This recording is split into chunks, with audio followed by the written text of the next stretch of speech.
News में क्या आया है? अरे interesting. Mark Zuckerberg has invested 8,000 crore rupees in Kunal Shah CRED company. But क्यों? चलिए जानते हैं वीडियो में। ये कहानी शुरू होती है 1983 में। अहमदाबाद में जन्मा एक लड़का, ना ही उसने आईआईटी किया था ना आईआईएम से था।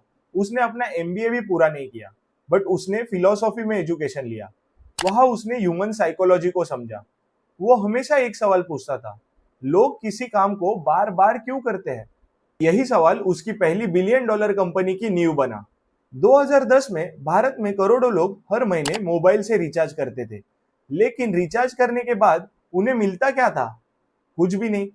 तो कुणाल ने सोचा, अगर 100 रुपए की रिचार्ज पर 100 रुपीज का डोमिनोज या पीवीआर का कूपन मिल जाए तो क्या लोग अगली बार यही रिचार्ज करने आएंगे? और यहाँ पे पैदा हुई फ्री चार्ज। लोग रिचार्ज नहीं कर रहे थे, वो रिवॉर्ड लेने वापस आ रहे थे। यानी उन्होंने ट्रांजैक्शन को हैबिट में बदल दिया। सिर्फ 5 साल में फ्रीचार्ज के 2 करोड़ से ज्यादा यूजर्स बन गए। 2015 में स्नैपडील ने इसे लगभग 2800 करोड़ में खरीद लिया। अब सवाल यह है, इतने पैसे स्नैपडील ने क्यों दिए? सोचिए, अगर आपको शॉपिंग मॉल खरीदना हो तो क्या आप हर महीने एडवर्टाइजमेंट पर करोड़ों खर्च करेंगे, या फिर ऐसा मॉल खरीदेंगे जहां पहले से 2 करोड़ लोग हर महीने आते हो? स्नैपडील ने ऐप नहीं खरीदी, उसने अटेंशन खरीदा। मान लीजिए अगर उन 2 करोड़ यूजर्स में से सिर्फ 5% लोग भी स्नैपडील से 2,000 रुपए की शॉपिंग करें, तो लगभग 200 करोड़ का कारोबार बन सकता है। यही कारण है दुनिया की सबसे बड़ी कंपनियां टेक्नोलॉजी नहीं, यूजर्स और ट्रस्ट खरीदती है। ज्यादातर लोग 2800 करोड़ मिलने के बाद रिटायरमेंट ले लेते हैं, लेकिन कुणाल शाह ने फिर से शुरुआत की।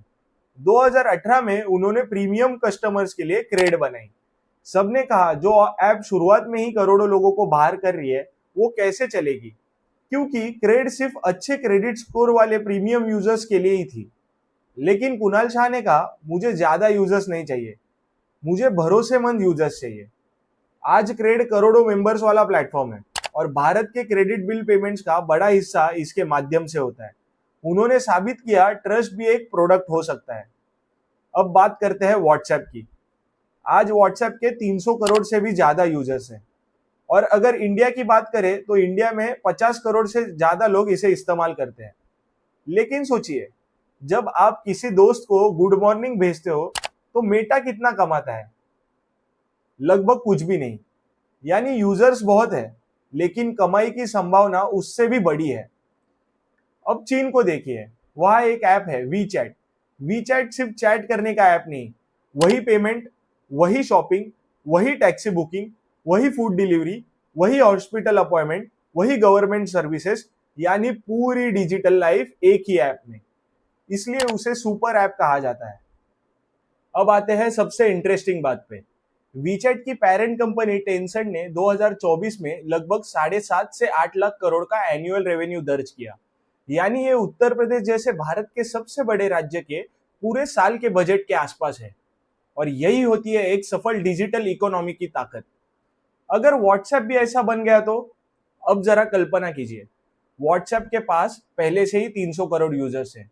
अगर भविष्य में इनमें से करोड़ों लोग यही पेमेंट करें, शॉपिंग करें, बिजनेस से खरीदारी करें, टिकट्स बुक करें, तो सिर्फ मेटा एडवर्टाइजमेंट कंपनी नहीं रहेगा, उनके पास नए रेवेन्यू सोर्सेस होंगे।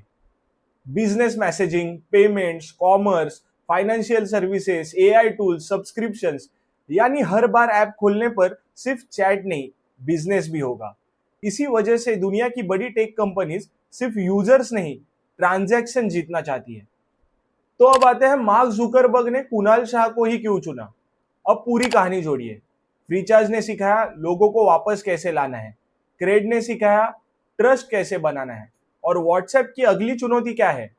चैट से आगे बढ़कर कॉमर्स, पेमेंट्स और डेली लाइफ का हिस्सा बनना। यही वजह है कि कई लोग मानते हैं कुणाल शाह की सबसे बड़ी ताकत उनकी कंपनी नहीं, उनकी थिंकिंग है। इस कहानी की सबसे बड़ी सीख ये है कि दुनिया आपकी डिग्री पर दाव नहीं लगाती, दुनिया आपके सोचने के तरीके पर दाव लगाती है।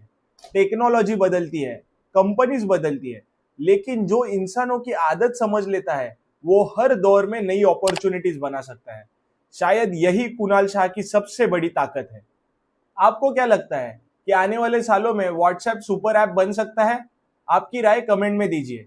और अगर आपको ये वीडियो पसंद आया होगा तो वीडियो को लाइक करें और चैनल को सब्सक्राइब करें। इससे मुझे और अच्छी और बेहतरीन वीडियोस बनाने के लिए मोटिवेशन मिलेगी। Thank you. See you in the next video.